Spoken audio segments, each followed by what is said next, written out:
Thank you for joining us to yet another episode of this show.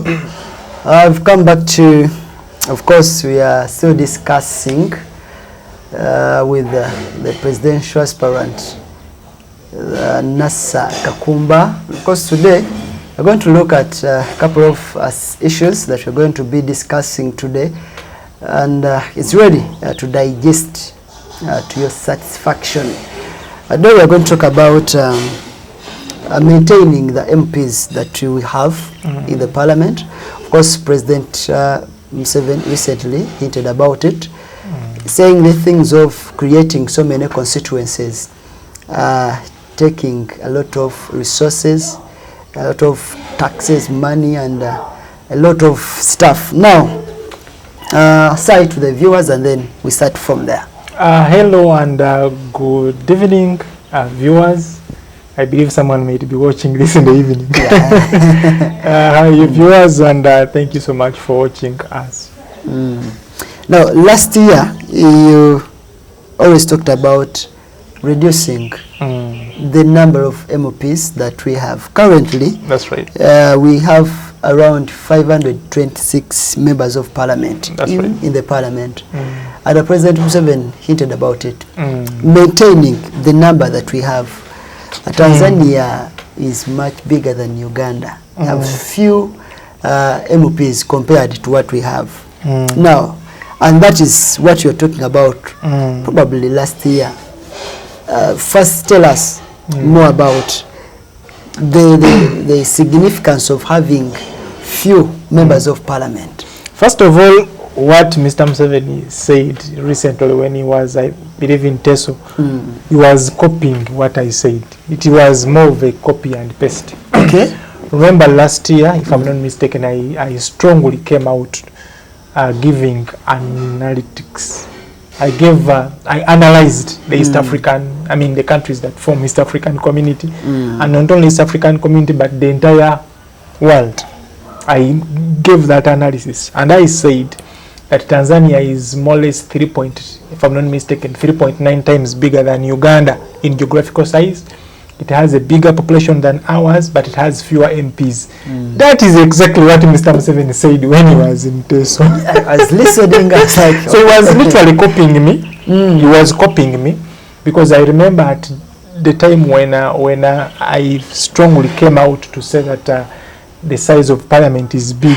He himself, he's on record himself. He went, he was somewhere and he said that there are some young people, referring to me and my group as young people, that there are some young people who want to reduce the size of parliament, and he wasn't in favor of it. He was like, we can maybe revise the salaries, but the numbers can remain or even go high. At that point in time, but because we make a contribution, it may be very hard for him to come out and acknowledge that what he said was before. It was mine. Okay. He just copied that analysis. I'm the one who gave it. I gave the analysis for the countries forming East African community. I gave the analysis of even the bigger economies in the world, of how many MPs are per block. So he just cut out that and said Tanzania is 3 times bigger than us. It has a population of 60 million. That is exactly what I said at that point in time. I remember yes, very well. And it had very good media coverage, both print and the other media, and he even referred to us. I even had people from either his office or one of the security organizations come to my office concerning that very issue. So I am happy that he has acknowledged that the things that we speak about, we know. Now, regarding that very issue, now that he knows that Tanzania is over 3 times bigger than us in a geographical size, and it has fewer MPs, now I need to put this to his attention, that we now need to reduce the size of our parliament. Not only maintaining, but reducing. Okay. Because if we are saying that Tanzania, first of all, has a bigger economy than ours, it has a bigger population than us, it has a bigger geographical size than us, and it has fewer MPs, then that takes us to what I said, and I'm still saying. What was our analysis? What was our yardstick? Our yardstick is and was at that point in time that each district should be represented by one member of parliament. Why were we saying so, and why are we saying so? Because from a village level, people are represented right from the LC. So you have a chairperson LC1 to handle the issues of a district. You have a chairperson LC2 to handle the issues of a parish. You have a chairperson LC3 and then LC5. Meaning that what fails at LC1 is solved at LC2. It is solved at the sub-county or district. Therefore, there is absolutely no need for us to dissect a district into a constituency, but rather have each and every district represented by one member of parliament. And we were saying that even the office of that member of parliament should be at the district headquarters, so that he can be in a position to hear from the councillors, to hear from what has failed at the district, what the district needs to be addressed at the National Assembly. And we went ahead and said that there is no need for us to have women members of parliament per district.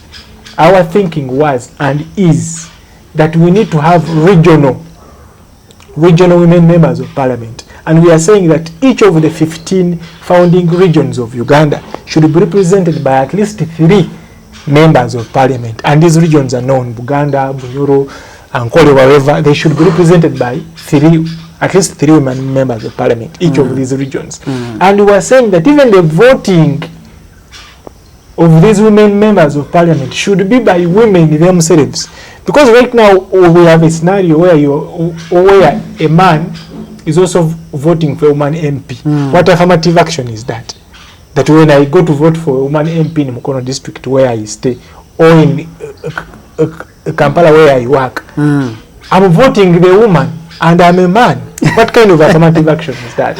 So we are saying instead that women MPs should be voted by women councillors at the district, in those districts of the region. And it should be among them, among those women councillors in the districts that form Buganda, we should get 3 women members of parliament to represent the issues of women. That is something that we said. So I would want to give this information to the president, that let him not just go with our small analysis we gave. I believe he reads in newspapers, and our assertion and our approach to this very issue was covered extensively in both the New Vision and I believe the Monta for a certain time. So he has taken time to understand that. We appreciate that, but we have the blueprint on how that can be done. Maybe we can have a discussion. If President called you for a meeting to discuss in depth that one of reducing the members of parliament, would you accept the meeting? I have already told him what to do because I wouldn't want to give a photo opportunity, or to I mean, it is not just about having a casual engagement around that. But the issue here is, we have written about this, we've spoken about this, we are willing to deeply analyze this, we can debate this, because you see, we are looking at saving taxpayers' money. I'm telling you, people are suffering out there. You know this. You know this when you go up country, when you even here in Kampala, people are suffering. Why are we saying that, for example, if it is a woman MP, why are we saying that a woman MP should receive 30 million to represent women per month? Why can't we channel the 30 million per month instead into the women entrepreneurship groups in the district circles? That adds a bit of value. This is primary logic. If we are saying that let us reduce the number of MPs, for example, if you are to ask the people of Mukono where I am, there is a stretch of a road from Missing to Bukere and deeper there. When you ask them that instead of having 5 MPs also that Mukono has, if we are to tarmac this road for you, I think it's around 14 kilometers, should you have an MP or tarmac this road for you? Everyone will say we want a road. That is what people need. Let us not be selfish. Let us not be let us not be damp on looking at, on seeing things, because surely if Mukono has 5 also MPs, because I believe they have I mean, in Mukono there is an MP for the municipality. Mukono municipality. There is a woman MP. There is Mukono North. There is Mukono South. There is, I think, Intenjel is also in Mukono. Something like 5 or 6 MPs. Now, if we are saying that, how many roads in Mukono need to be worked on? And what is the significance of these MPs? I'm not saying that MPs are not important, no. I'm saying that if we have 146 also districts plus cities, what do we need are 146 MPs to start with? Those are 146 representing these units. Then after, we add the women, affirmative action, that will give us around 45 plus the 100 and what? And 46, we can have around 200 or so MPs. We save the money to benefit people. That is the most important. Let's talk about the benefits that these members of parliament receive. When you just voted, when you enter parliament, you're given 200 million for a vehicle and some other benefits. Are these benefits fair? The benefits may not be, we may not deeply get into the fact that someone's getting a 30 million, that could be okay. But the issue is, for example, why give someone 200 million for a car? That is money that has been given to you to buy a car. Why don't we instead say that a soft loan has been given to you to buy a car? That money shouldn't be just be given. Because you're looking at giving 500 MPs a car, 200 million, that's around 10 billion if I'm not mistaken. That's a lot of money. But if you say you need a car, there's a soft loan that can be given to you at 10% and you get yourself a car. The other allowances and they are entitled to them. An MP needs to be facilitated, but we need to facilitate a few of them. We need few of them. I was looking at the USA, if I'm not mistaken, because those statistics were given. They were in the New Vision, and I've been saying all these things. But the USA has when you get the Senate and the other House in total, they have, I think, 500 or so. The senators are 100, and then the other ones are like 300 something. USA is 39 times bigger than Uganda. But that is, it has a GDP of over $25 trillion, but they have fewer. So it's really something that does not that doesn't even require me to go and speak to the president.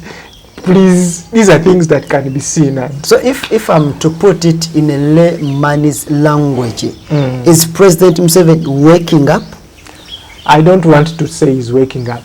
I think he has. 40 years when you have been making these mistakes, I don't think he deserves to be given any other chance to wake up.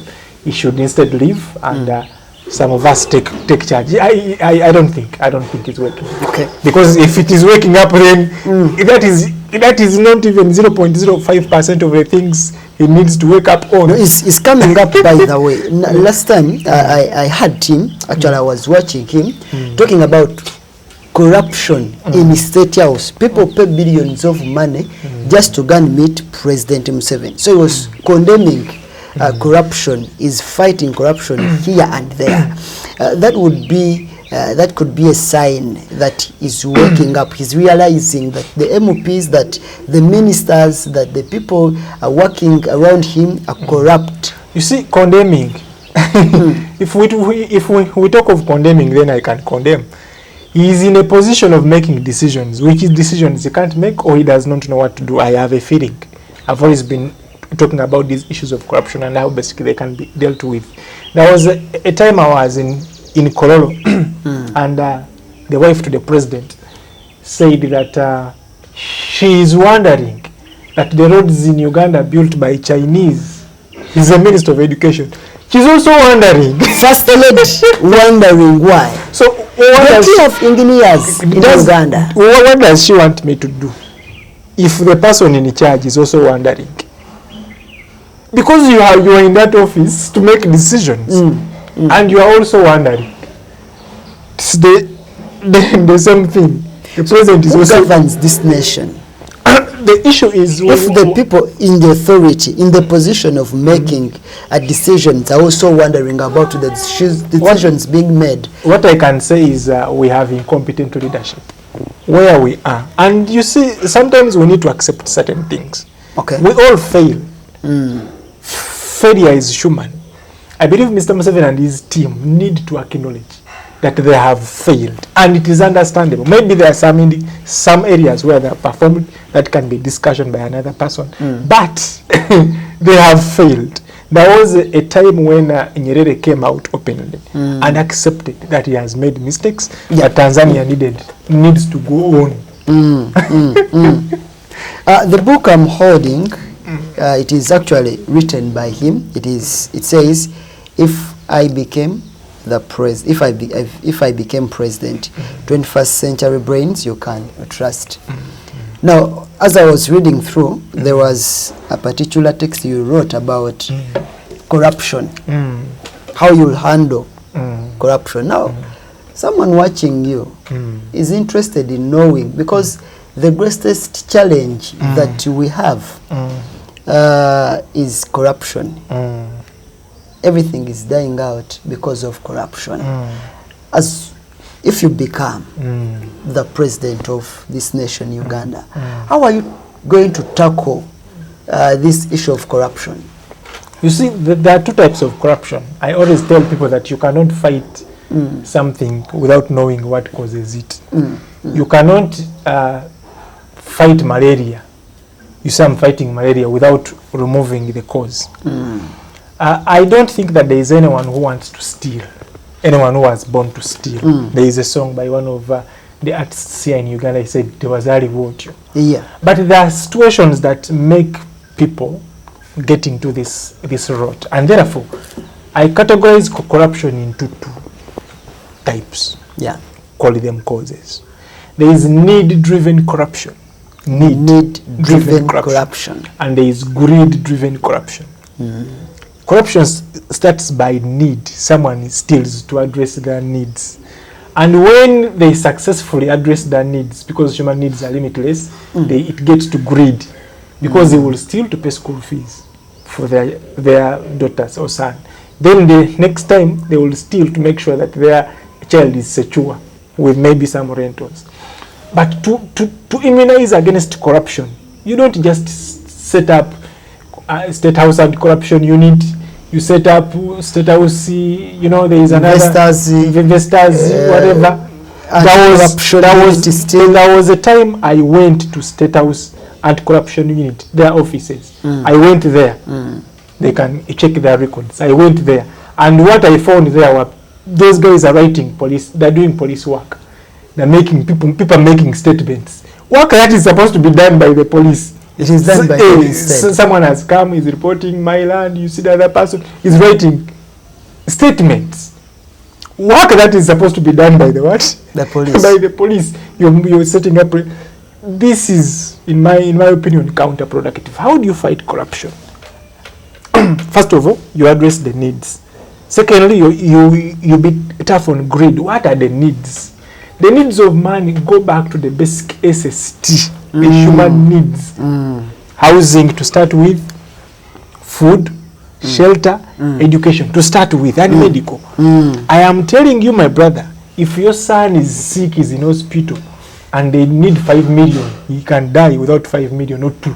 You're going to steal. Yeah. So that you can save the health of your son. Your son. Yes. That is, so what is the condition of our hospitals? How much money are we supposed to pay so that we can have better health care? Secondly, schools. Many people, and I normally give an example of an RDC. An RDC earns around 2.5 million. If an RDC earns 2.5 million and he has to pay 1.5 million for each of his 4 kids going to school, that is how much? That is 6 million a term. Where do you think he's going to get the money? That's where corruption comes in. Because this person is going to steal to take the kids to school. This person is going to steal to make sure that he has a plot of land and a house. How do we address these things? For me, one of the things I've always been telling, to start with housing. How do we capacitate the state mortgage sector? That people who enter the civil service. I give an example of let me say, a policeman, a soldier, or a teacher, a doctor who is going to work for you and even has pension. We need to build houses These houses can be in Fort Portal, can be in Kampala, they can be everywhere because we come from different parts of the country. And you know that there are doctors' quarters that were built in Teso. Someone can go, you're a doctor, you earn 5 million, we are going to chop 1 million from you for 20 years, but you're already occupying the house. It is a very good estate, it has supermarket, it has best things. You understand? That person is not going to steal. Because why is that person stealing? He's stealing to buy a plot of land around Kampala at 60 million or 70 million and then build a house of 300 million. But he's earning 5 million or 2 million. That is why he's stealing. So if you don't address these things and you're saying you're going to pick people and take them to jail, that is counterproductive. It is wrong. It can't happen. The other need that I would want to talk about is education. Some of us take our kids on schools that are more of arcades. They're on 100 by 100, half an acre. But there are government schools that are on 7, 20, 30 acres. But they don't have pupils. The other day I saw the army spokesperson, Mr. Kulaije, saying that the school he went to in primary is in a short estate and he even doesn't know what to do. He was also lamenting. Maybe he will come across this. He was also lamenting. He went to a primary school that is in a short estate and he doesn't know what to do about it. But private schools are coming up. Why are private schools coming up? Private schools are coming up because government schools have been neglected. Why don't we build the capacity of these government schools? So that the money that people are using to build government schools, because this is also again killing the economy, because education is a very key sector, but it is not a directly productive sector like agriculture, tourism and industry. So local investors are getting their money and putting it in brick and mortar in terms of setting up classrooms. Which money should be in agriculture, should be in industry, should be in elsewhere, if government took good care of the government schools. So that Ukulaije's primary school has pupils. It should have pupils if it is in a good condition. Because if I can pay 300,000 comfortably instead of paying 1 million for my child, I'm saving 700,000 per child. Rather stuff. When I save 700,000 per child, it means I'm going to buy milk, buy eggs, buy clothes, buy this. You're capacitating me. As I'm buying these things, I'm happy, but I'm also paying taxes. So we need to address what causes corruption. Not just getting people and putting them there. Because if it is just getting people and arresting them, then we'll arrest everyone, including the CEO of maybe the country, I don't know. We have a regime that came into power when it was full of kadogos, full of young people, full of youth. That's why they took over. They had a sense of entitlement and greed. They took over Kololo. Kololo was meant to be for people, for example, ministers, EDs, those people who are occupying those government positions. And they were state houses, they were owned by the state. When you're out of that office, another person can come and occupy it. It was good, first of all, for security reasons. If we know that this place is secure, if you're a minister, you live in such a place. You remember what happened to Minister Katumbe, cabinet minister, being shot. He was coming from his home. Maybe if he was a minister, a cabinet minister like it had been designed then, he has a home in Kololo, he has a home in Bogolobi, the security is better. But when these guys came, they took over all these things. To the extent that when the former governor, Bank of Uganda, Mr. Mutevile, died, the wife asked, I don't know whether she is still there, she asked that let that house be given to them. Now, if that house that was built to be occupied by a governor, office of a governor, was given out to the former governor before Mutevile, would they have found it there? But they want to take everything. And I don't know whether that house, I don't know whether the current governor is occupying that very house. The family of former governor, I think, is still there. But this is a government house. She requested, and I think she was. So how can you do that? These are government houses. These were supposed to be houses owned by government. The former police chief, I'm forgetting the name. This man from Kale Kayula. No, the former police chief, just the former one before this one. Ochola, yes. Ochola was staying somewhere, not a good place around the Namugonga area there. But Ochola would be staying in a Kololo. The IGP should be a state house. And they say any IGP should be occupying. This is the house where the IGP stays. It is good for security. It is good to help us not have unnecessary sirens. You understand? It is good. What we are having is a total kind of confusion. You have a minister staying the other side, the CDF is staying the other side, the other one is staying the other side. It is not good. And they had planned well to have Kololo, Bugorobi, to have such kind of arrangement. These young guys took over and they stole everything that you can take off. Now, you were asking me about the young people who are going to pick forms. Now, this is an equivalent of what happened in the 1980s. That young people decided to go and take on this government and fight, the current government and fight it using arms. Now we are having young people who, if we were warriors, these would be very good candidates to become commanders. They have literally gone to pick forms to say probably enough is enough. There are some comedians and the rest. That can be a discussion for another time. But there are others who you see that there is a bit of sense. They are a bit genuine. If we were in a kind of an arrangement, these would be very good commanders. The issue is we have deeper issues that are affecting this generation. And young people out to stand up and say, enough is enough. Shall this make any difference? And which message does this send to President Museveni? Are they telling him that your leadership is crumbling, your leadership is very poor? First of all, we are here. We are where we are because of, to start with, Madam Kadaga. And it is in my prayer that she pays for her sins in a certain way. It is your prayer? It's my prayer. Because it is an evil prayer. It is about God to answer it or not.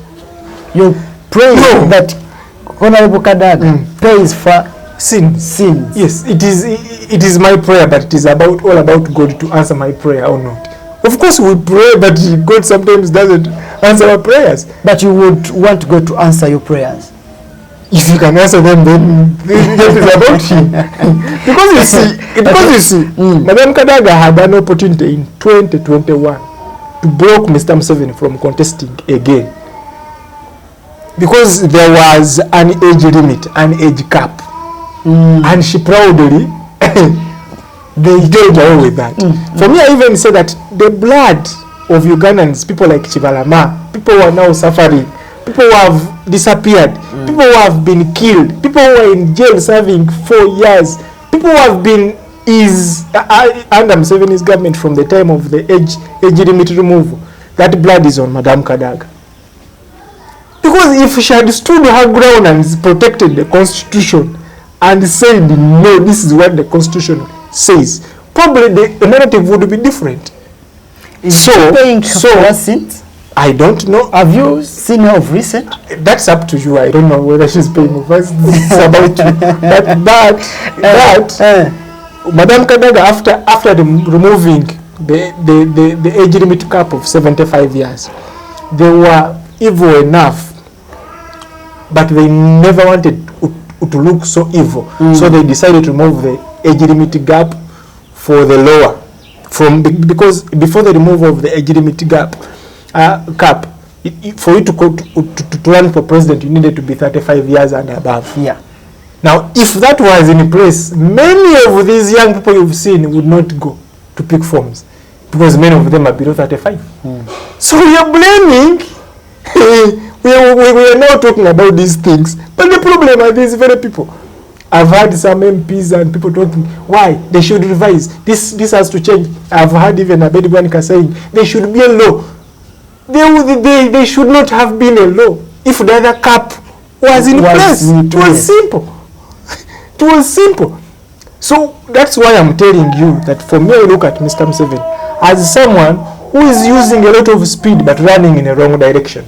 Eventually, we shall have to come back to the right direction. Because, like I told you, if we are at Bank of Uganda and they tell us that run to Wandegea, and for you run to Nakawa, even if you reach Nakawa, you'll eventually come back to Wandegea. You eventually first come back to Bank of Uganda and start probably walking to Wandegea.